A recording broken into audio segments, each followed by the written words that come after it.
Rock Band creator Harmonix has been acquired by Epic Games, and according to a blog post on the Harmonix website, their task from now on will be primarily to create music-based content for Fortnite. Harmonix are a hugely influential studio. They created the likes of Amplitude, Fuser, and of course, Guitar Hero and Rock Band. Ultimately, this feels like an enormous waste of talent, but reflecting on the whole situation a little bit over the past 24 hours, and honestly, I can't quite figure out who this acquisition ultimately benefits. Acquisitions are a hot topic in this industry at the moment, and frequently reactions are mixed.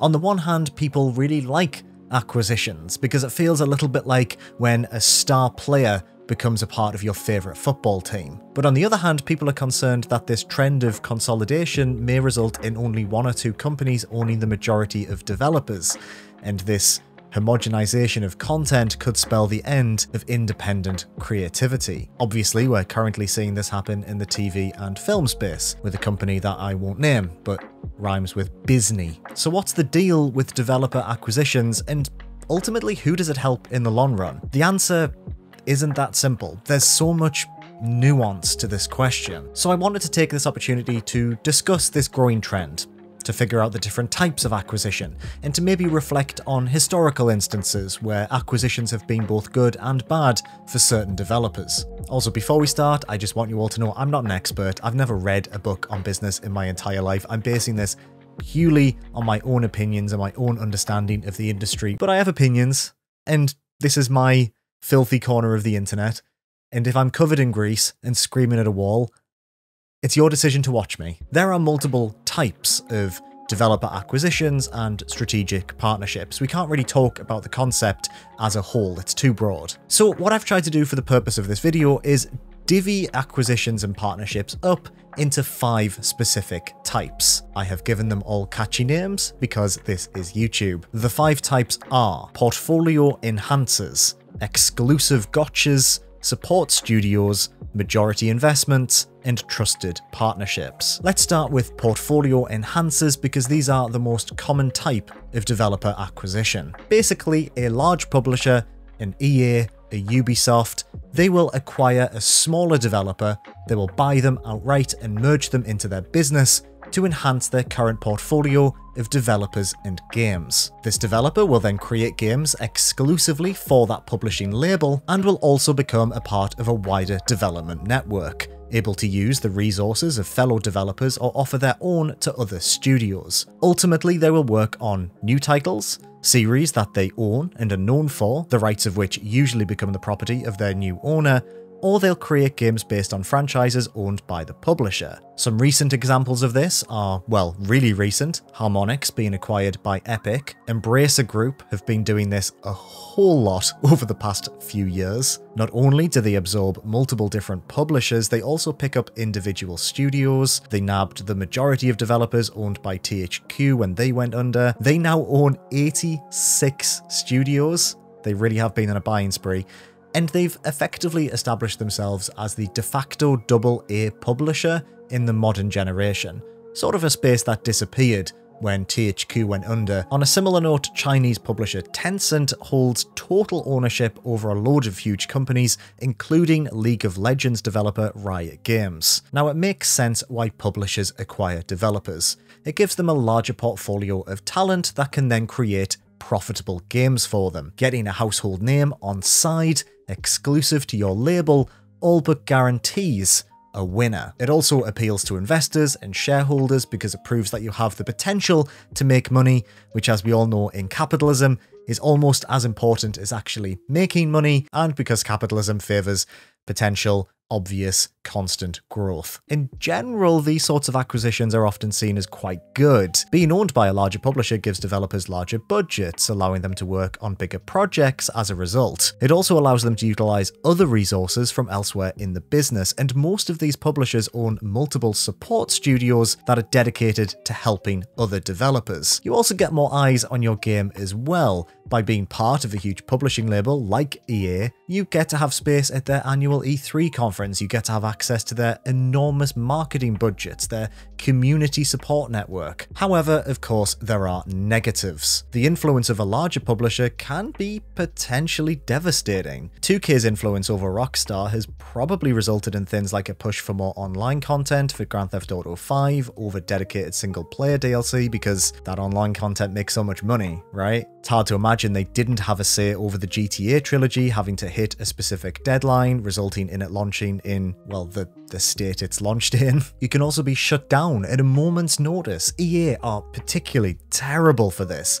They've shut down studios like Westwood, Maxis, Visceral. Publishers will buy up smaller developers to appeal to their investors, but then when their big budget games don't appeal to their bottom line, well, they cut them out to make it seem like they're making more profits. Side note, Visceral getting shut down by EA and then EA deciding to remake Dead Space, the game that Visceral made. It's messy, it leaves a bad taste in my mouth. Goodness knows what the people who worked on those games at Visceral feel like seeing that happen. It must be terrible. However, it's not always as cut and dry as that. Bungie were acquired by Activision and then effectively severed themselves from the company and became independent a few years ago. The same happened with IO Interactive. They parted ways with Square Enix after the original season of Hitman and have gone on to keep creating Hitman games in the same way that Bungie have also been able to keep creating Destiny. These publishers allowed them to keep their most profitable IPs and also become indie once again. Using the word indie there in are they indie? I don't know, that's just a... we can talk about that another time. Next up, we have exclusive gotchas. These are very similar to the last type of acquisition. However, it's when a developer is purchased by a hardware manufacturer instead of a multi-platform publisher. Hardware houses such as Sony, Microsoft, and Nintendo snatch up a developer to make games exclusively for their consoles. The most infamous acquisition in this category is when Microsoft bought Rare in the early 2000s. Rare were pretty much known for just making exclusive games for Nintendo, which Microsoft knew and took advantage of that by trying to get that star power on their system before Nintendo could do the same. And then Microsoft had no clue what to do with them for the best part of a decade. So, I mean, do I need to say more about that? We are seeing a lot of this at the moment, especially from Microsoft, who basically spent the entirety of the Xbox One generation without any real first-party studios to call their own. Microsoft buying Bethesda not only gave them a selection of pre-established studios that they could bring in and make part of their brand, it was also a gotcha to Sony by effectively stating, these are ours now. If you want to play Elder Scrolls, Fallout, or Doom, you have to invest in the Xbox ecosystem. That is a gotcha. In general, you can see these kinds of acquisitions as largely negative. I firmly believe that games should be as accessible as possible, therefore available to as many people as possible, regardless of the hardware they own. And in that sense, buying up entire publishers, multiple development studios to make games that's tied exclusively to your box, feels a little bit anti-consumer. But I can't deny that there is a sense of excitement to all this. Microsoft buying something as big as Bethesda was thrilling. It got a lot of people talking, and it makes the entire process of who buys what box and what benefit you get from doing so way more thrilling than it would if every game was available on every piece of hardware. It's fun sometimes to root for a specific thing in this cold, dark world. Just don't be weird about it. You can also view this practice very differently. Sony, for instance, feel like they make their acquisitions very carefully and more strategically when compared to Microsoft. Sony often pick up companies that they have long-standing relationships with. Housemarque, the developers of Returnal, for instance, have made games for Sony for a long time. Similarly, Insomniac, the creators of Ratchet & Clank, have a long-standing relationship with this platform holder. Bringing them on board makes a lot of sense when they were basically first-party studios in all but name anyway. Being a first-party studio for a hardware manufacturer feels quite prestigious. It feels like you have an opportunity to shape and define an entire generation or multiple generations of a console. You only need to look at Naughty Dog, a company that has basically now defined the entire approach Sony has to their first-party games by creating things like Uncharted and The Last of Us. Obviously, there are still some issues here. You can still be shut down. Microsoft shut down Lionhead after acquiring them. Also, Microsoft especially, they're throwing that Windows money around as much to give themselves a vast array of first-party developers to create really cool content, especially for Game Pass, which they're going to need a lot of big hits on there to keep it successful. They are trying to throw their weight around to try and establish themselves as a serious competitor in this generation, whereas last generation they floundered. There's always the worry that some of these studios will be shut down or merged or forced to work on other projects, which we'll get to later. But there are also benefits to this way that Microsoft are acquiring developers.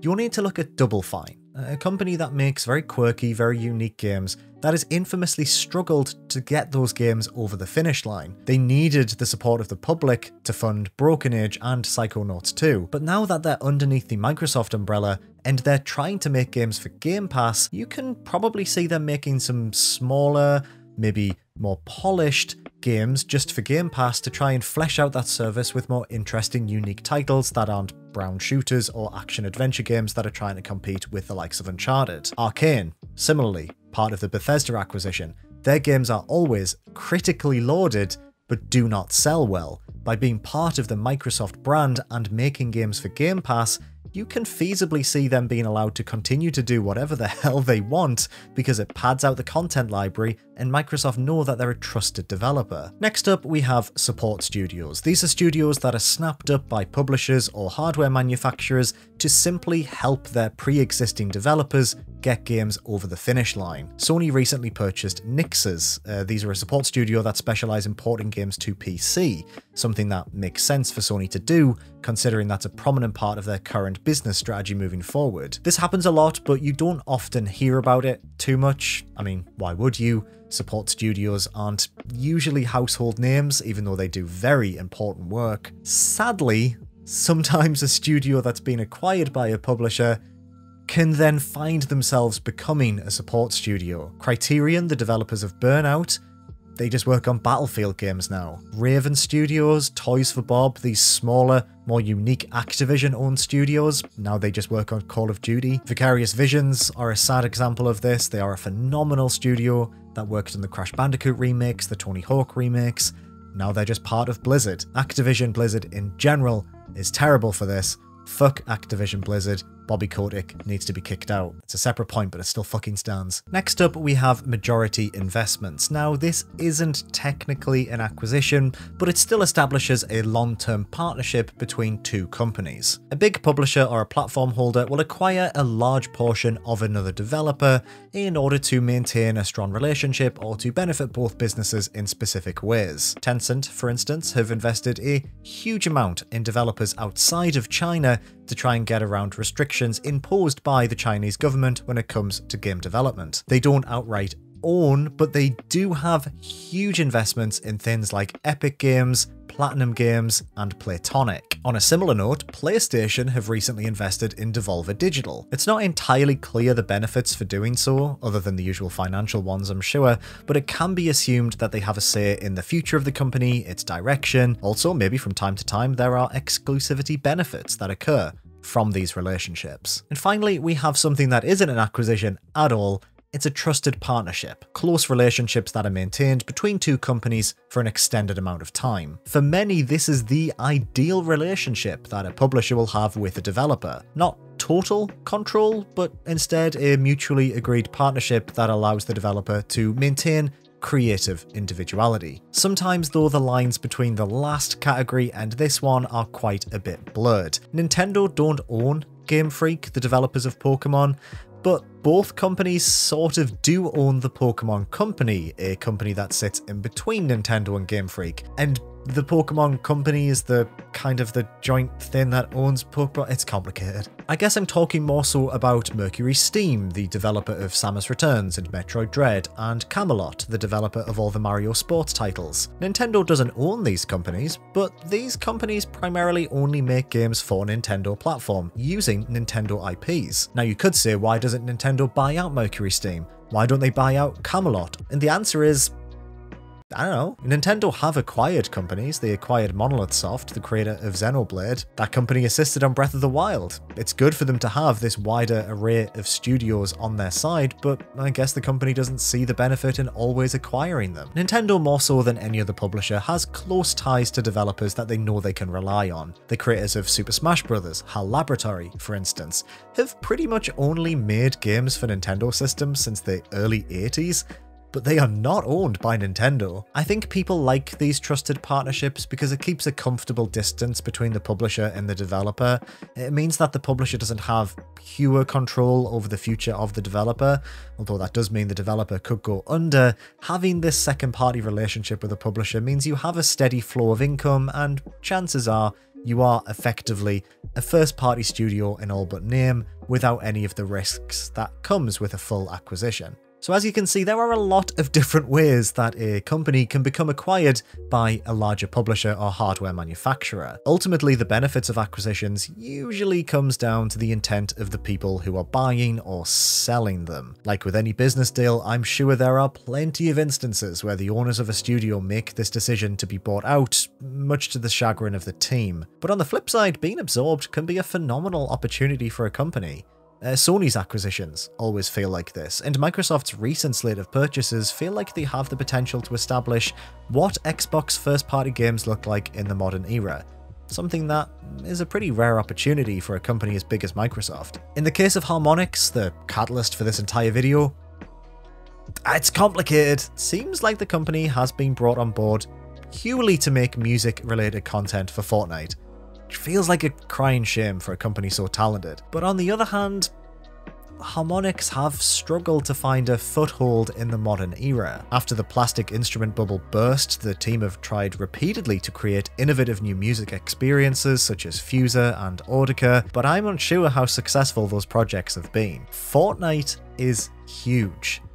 Undeniably, Harmonix are going to start creating things that are going to be experienced by a larger number of players than they were capable of reaching with things like Fuser and Audica. That is a really cool opportunity, especially for a company that are really good at what they do. Ultimately, an acquisition can only be measured by the results of the merger. Bethesda brought with them a huge portfolio of top quality games and the power of future exclusives such as Starfield. Bungie struggled under Activision but have found a new lease of life self-publishing Destiny 2 expansions. Lionhead grew too ambitious, or its projects didn't line up with Microsoft's vision and the publisher sacked them off. Raven make Call of Duty, same as Toys for Bob. Playtonic can invest in hiring more staff and are making a more ambitious sequel to Yooka-Laylee thanks to the recent Tencent investment. Visceral were shut down after their Star Wars project failed to get off the ground. So yeah, the future of Harmonix lies in the balance, at least from our perspective. We may never understand the decisions, the undoubtedly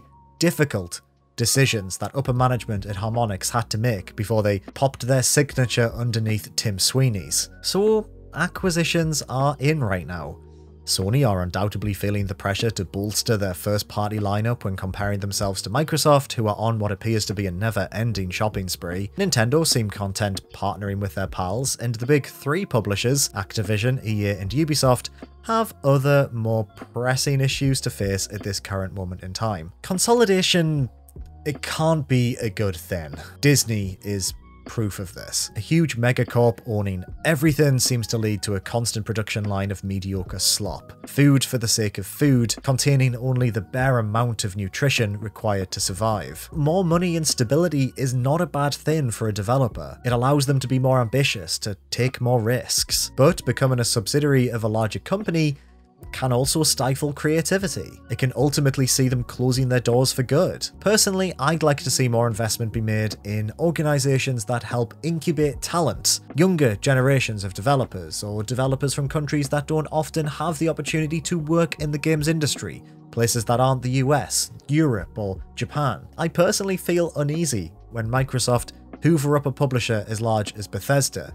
They have the means and the opportunities to grow their own organic studios in-house. Buying up huge companies is consolidation. It's a gotcha. It's a strange practice I don't feel okay about, and I can't quite articulate why. In terms of which studios survive or thrive, the answer to that question remains unanswered. Realistically, all we can hope is that the people who benefit from acquisitions are the players, fans of studios that are happy to play the games that are created by teams of happy, well looked after employees. Sadly, in the modern era, that's all we can really hope for. So thank you very much for watching. I have just made this off the cuff on an afternoon because I wanted to talk about acquisitions after yesterday's news. I guess I had some thoughts about it. I guess I just wanted to create a primer discussion, whatever this is. I hope you enjoyed it. Please do leave a comment below about your opinions about any kind of acquisition nonsense. Let me know. I'm very interested. If you could like this video and subscribe, that would really help out the channel. Otherwise, I'll be back next week with another video about something. Bye bye for now.